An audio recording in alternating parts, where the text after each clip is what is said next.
நீரினை குளித்து விட்டேன். தற்போது பார் கடலிலே பள்ளி கொள்ள வேண்டும் அல்லவா? சற்று நேரம் நித்திரை கொண்டால் எந்த ஒரு குறையும் இருக்காது அல்லவா? ஆகட்டுமே.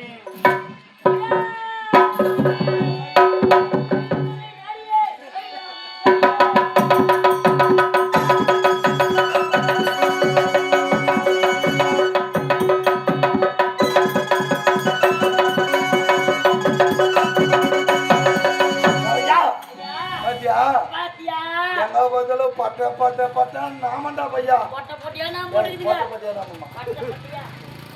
பட்டியா நாமக்கார பையாவா ஆள் ஏமாந்தா போதும். எந்த நேரத்துல எவனுக்கு எங்க நாமத்தை போடுவானே தெரியாது. அப்படிப்பட்ட அவன் அவன் இருக்கின்ற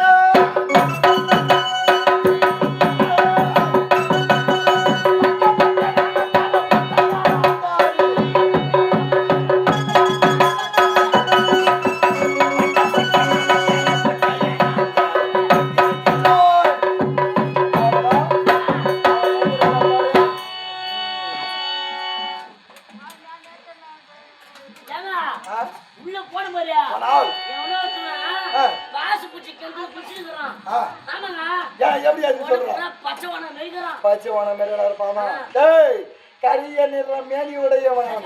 ஆமாண்டா. விடலாமா? விடக்கூட விடுவா. அதே வைகுண்டவாசா மாதவா மதுசூதனா மாதவா.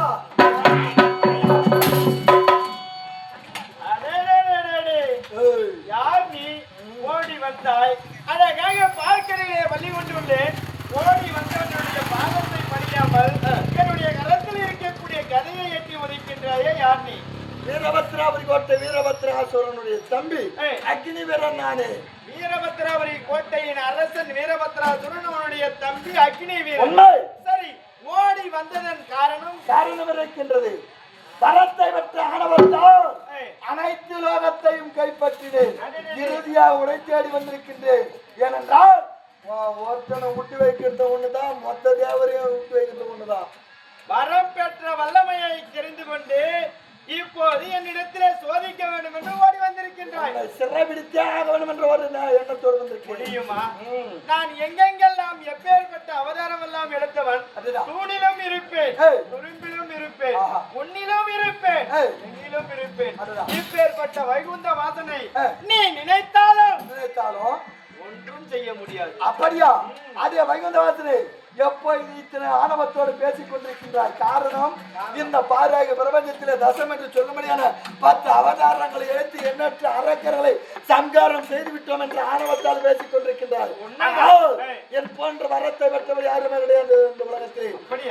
வரம் பெற்றவன் நல்ல தினமற்றவன்.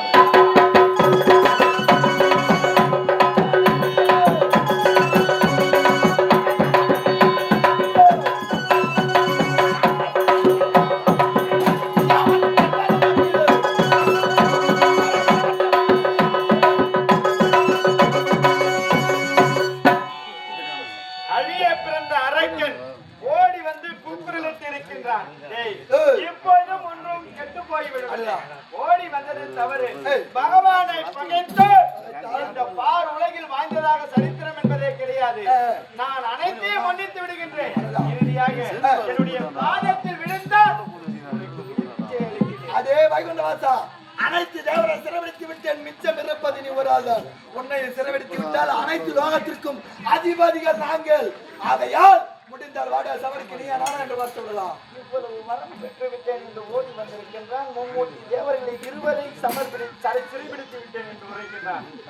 ஒருவேளை நாம் என்ன ஆகும்? சரி, சமருக்கு செல்வோம் என்று பார்த்துக் கொள்வோம். அடே, நீ என்னிடத்தில் சமரைக்கு ஓடி வந்துள்ளாயா? வாடா சமர் செய்திடுவோம் மடை.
அளவுதான் இருக்கும். நான் சொன்னாலும் காரணம் கடுசா இருக்கும். கடுசா இருக்கும். பாக்குறியா பாக்குறியா என்ன புள்ள பூச்சிக்கெல்லாம் கொடுக்கு முளைக்கு நான் கனவா கண்டேன். புள்ள பூச்சிக்கு கொடுக்கு முளைச்சு பாத்துக்கிறியா? பாக்கல ஏதோ பாக்குறேன். முளைச்சிச்சு பாடுறா அடிக்கடி ஒண்ணுன்னா கேட்டு வந்துடும். என் பொருள் அப்படிதான் இருக்கும். சொந்தமா ஆட்டம்னா பரவாயில்ல. நிப்பாங்க வந்து என்ன மலைக்கிட்ட போறேன்ற வந்து என்னடா மலைக்கிட்ட போறேன்ற வைகுந்த வாசனின் ஆணவத்தை அடக்கி என்னிடத்திலே தோல்வி அடைந்து விட்டான் பார்த்தாய் அவன். ஆமாண்டா போட்டிருப்பான். யாரு அவன்தான் என்ன பார்த்தா பயந்துட்டமா கதைக்கே போட்டான். பையன்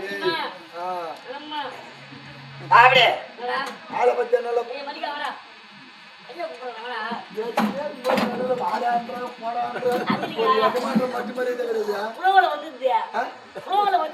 அது மட்டும்தான் வருமா? சில நேரம் கெட்ட வார்த்தை வரும்.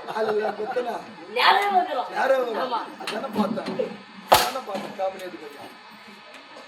முகத்துல போய் அது சத்தியமா நீ எல்லாம் நீ உன்னால மூத்தத்துக்கு முடியாதா? மூத்தத்தை பிடிச்சது கூட மூஞ்சில வச்சு முடிச்சு கடா.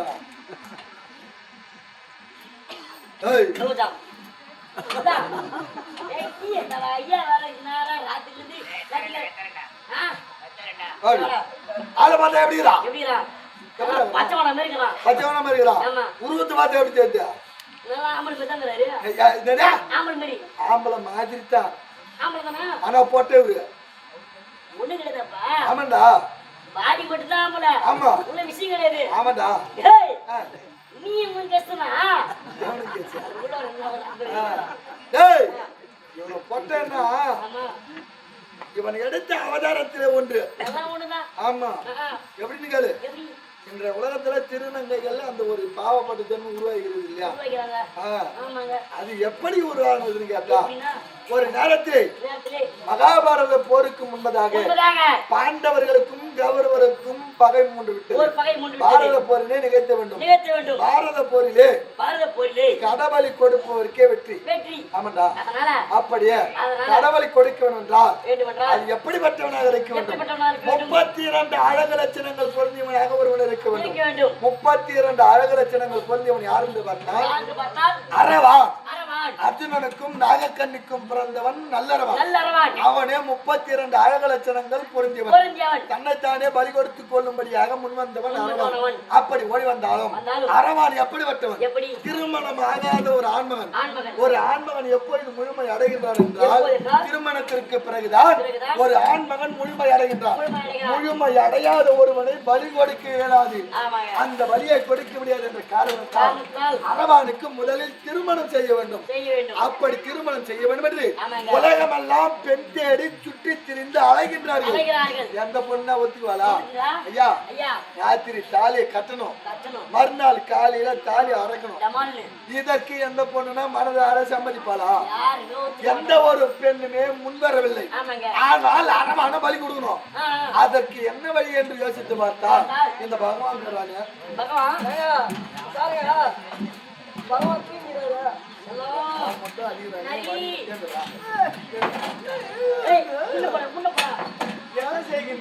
என்ன செய்யலாம்? என்ன பேசுறேன் கிடையாது. நித்திரையில் இருந்தேன், ஓடி வந்து என்னுடைய நித்திரையை கலைத்து விட்டாய். மீதம் இருக்கக்கூடிய நித்திரையை கலைக்காமல் இருக்க வேண்டும் என்று தொடர்ந்து கொண்டு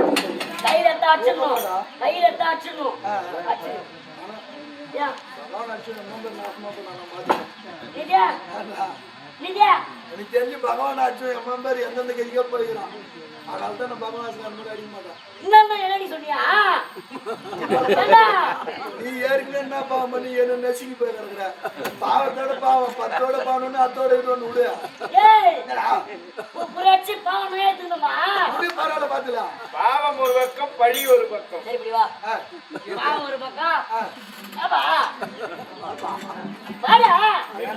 சொல்வதை கேள். பாவம் ஒரு பக்கம், பழி ஒரு பக்கம். பழி ஒரு பக்கம். அப்படியே ஆச்சுதா பாவத்தோட பாவமா நீ சேர்த்துக்க. நீ சேர்த்துக்க. நான் வந்து பகவான் நடிக்கல, பகவான் வேஷம் போட்டுக்கிறேன் போயிரு. தான் பகவான். இங்க வந்து தர்மம் சொல்றேன். யாரையா தருமா நம்ம கோவில் ஒரு அரக்கனா பாக்குறோம், ஒரு பகவானா பாக்குறோம், ஒரு முருகனா பாக்குறோம். இதை தொடச்சிட்டு காலையில இறங்கி போய் நம்மள யாரும் கேட்க மாட்டாங்க. ராத்திரி எல்லாம் ராஜாவா இருந்தாலும் காலையில பூஜாத்தை கொடுத்துட்டு நம்மளோட ஆக்கிட்டு ராத்திரி எல்லாம் ஆட்டக்காரன் போது ஊர்ல வரும்போது ஐயா எங்க ஐயா வரீங்க, ஏதையா வரீங்க, வண்டி ஏன்னா பாதி வேலை நின்று போச்சுன்னா 10 பேர் ஓடிடுவாங்க. ஆனா காலையில முடிச்சுட்டு போகும்போது இங்க ஒரு வண்டி பஞ்சர் ஆகி நின்று போச்சு, நம்மள கூட்டு ரோடு போ பஞ்சர் கடை இருக்கும் அப்படின்னு சொல்லி அனுப்பிடுவாங்க. உண்மையாவே எல்லாம் நடக்குதா? அப்படி இருந்தாலும் அரவானுக்கு திருமணம் செய்தாக வேண்டும். அதனால் தகரம் இவன் என்ன செய்தான்? அரவானுக்கு அரவாணியாக உருவெடுத்தான். அப்பதான் இவரு ஆம்பளையா இருந்து பொட்டையா மாறுறாரு. அவன்டா அரவானுக்கு அரவாணியாக உருவெடுத்து அன்று இரவு அரவானுடைய கரத்தால் கழுத்திலே தாலியை கட்டிக்கொண்டு அன்று இரவெல்லாம் அரவானோடு சந்தோஷமாக இருந்துவிட்டு காலையில அவனை பலி கொடுத்த உடனே தாலி அறுத்து போட்டு மாறலி ஓத்துலப்போ இது போல ஆட்சி நாய்வரான். ஆமாண்டா இவன் அன்னைக்கு ஆட்சி நாய்தான் பாரு ஒரு செய்க. அந்த செயல் இன்னைக்கும் உலக அளவுல நடந்துருக்குது. ஆமா மகாபாரதம் போது எப்ப நடந்ததுன்னு தெரியுமா? நமக்கு தெரியாது. அப்ப நடந்ததுக்கான அடையாளம் இப்ப இருக்குது. விழுப்புரம் பக்கத்துல கூவாக்கன்ற ஒரு கிராமம். அந்த கூவாக்கத்துல ஆண்டிற்கு ஒரு முறை சித்திரை மாதம் கூத்தாண்டவர் திருவிழா அது விமர்சையாக நடக்கும். அந்த கூத்தாண்டவர் திருவிழால அரவான் கடவுளி நிகழ்வு முடிந்த உடனே உலகத்தில் இருக்கக்கூடிய பெரும்பாலான திருநங்கை அந்த ஆலயத்திற்கு வருவாங்க. அந்த ஆலயத்திற்கு வந்து அந்த பூசாரியினுடைய கரத்தால் தாலியை கட்டிக்கின்னு அந்த தாலியை அறுத்து போட்ட உடனே எல்லாம் காலையில வாயில வகுத்துல அடிச்சுன்னு வெள்ளை பொடியை கட்டின்னு வெள்ளை குப்பி அண்டில் அடிச்சுன்னு எல்லாம் ஊடு போய் சேருங்க. எதுங்க அன்று நடந்த நிகழ்விற்கான அடையாளம் இந்த காலத்துல நடக்குதுன்னா கேளு. சில பேர் வந்து சாமி இருக்குதுன்னு சில பேர் சொல்லுவாங்க, இல்லன்னு சில பேர் சொல்லுவாங்க. அப்ப நடந்ததுக்கான நிகழ்வு இன்னும் நடக்குதுன்னா இதை வச்சுதான் நம்மளால தெரிஞ்சுக்கணும். நம்முடைய முன்னோர்கள் இப்படியெல்லாம் இருந்திருக்கின்றார்கள். ராமாயணம் மகாபாரதம் இதெல்லாம் உண்மையானது. இதற்கு முன்னாடி இதெல்லாம் நடந்திருக்குதுன்னு ஒரு அடையாளமா தெரிஞ்சுக்கிறதுக்கு எது நமக்கு சாட்சினா இதான் சாட்சி. அப்ப இவன் மேல நம்ம கையை வைக்கலாமா? இவன் யாரு இருந்தாலும் எனக்கு ஒரு சந்தேகம். என்ன சந்தேகம்? நீ என்னுடைய ராஜ்யத்தை பத்தி கூறிக்கொண்டிருக்கின்றான். அவன் தெரியாது தெரியாது என்று உரைக்கின்றான். நீ அவனிடத்தில் சொல்லிக் கொண்டாய். நிச்சயமாக அவனுக்கு தெரியாது என்று சத்தியத்தை கேட்டுப்பார். அவனுக்கு தெரியாத சமயம் கூத்தாண்டவர் கோயில முதல் அவன் தான் இருப்பான். போன வருடம் 3 நாள் விடுமுறை எடுத்தானா? இந்த வருஷம் 7 நாள் லீவ் கட்டிடுறேன். பார்த்தாயா?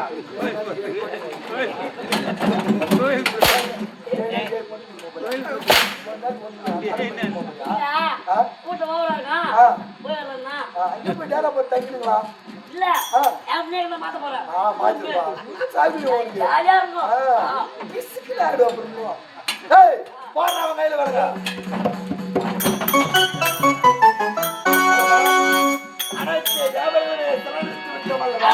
அனைவருமே நமக்காக அடிபணிந்து தாழ் பணிந்து தெய்வம் அப்படி என்று நம்மை பணிந்து வாழ வேண்டும். முதற்கொண்டு எவனா இருந்தாலும் விடக்கூடாது, தப்பிச்சு போகாம பார்த்து ஓடியா.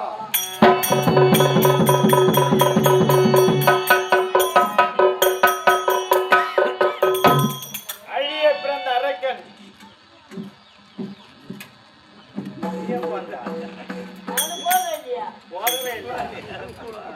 மைத்துனா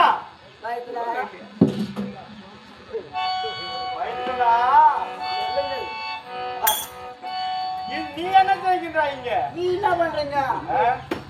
சரி, இந்த அரக்கன் எப்படியோ வரமதை பெற்று இருக்கின்றான். ஆமா. யாரிடத்தில் வரமதை பெற்று இருக்கிறான் தெரியுமா? யாரிடத்தில்? இந்த அரக்கன் என்னுடைய தங்கை, உன்னுடைய மனைவி. என் மனைவிடுமா?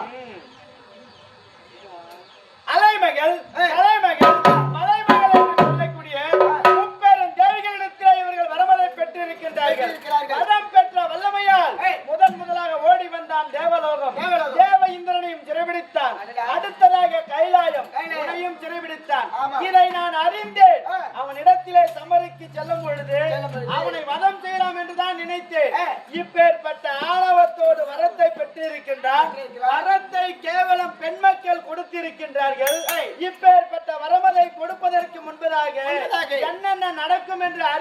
வரமதை கொடுத்திருக்கின்றார்கள் தங்கைகள். அப்படி என்றால் இதனுடைய சூட்சமும் எனக்கு ஒன்றும் விளங்கவில்லை. ஆகையால் சமரிலே அவனிடத்திலே தோல்விவிட்டது போல் நடித்தேன். அவனை வெல்ல வேண்டும் கொல்ல வேண்டும் என்றால் எப்படி தெரியுமா? ஒரு நேரத்திலே உதயகிரி அஸ்தமகிரி ஆளக்கூடிய கண்டன் காரவடன் இரு அரக்கர்களும் வரமதை பெற்றார்கள். இந்த படந்ததோர் உலகத்திலே யோனியின் திடமாக பிறக்காத ஆண் மகனால் மட்டுமே எனக்கு மரணம் என்பது ஏற்பட வேண்டும் என்று வரமதை கேட்டார்கள். அப்பேற்பட்ட வரத்தை என்னுடைய தங்கை கொடுத்தால் கொடுத்த வரத்தின் பிரகாரம் ஆணவத்தோடு ஆடிக்கொண்டிருந்தார்கள். ஆணவத்தோடு ஆடியவர்களை அப்போது நீ என்ன செய்தாய்? உன்னுடைய நெற்றி கண்ணிலிருந்து முருகனை படைத்தாய் அல்லவா? இப்பேற்பட்ட வரத்தை தற்போது அவர்களும் பெற்று இருக்கின்றார்கள். ஆகையால் அவனை அழிக்க வேண்டும் என்றால் யோனியின் தினமாக பிறந்த எந்த ஒரு ஆண் மகனாலும் பெண் மகளாலும் அவனை மரணம் என்பதே செய்ய முடியாது. ஆகையால் தற்போது முன்பு எப்படி முருகனை அழைத்து வரம் செய்தோமோ இப்போதும் முருகனாக இருப்பவனை தோயனாக உருமாற செய்ய வேண்டும். அப்படி உருமாற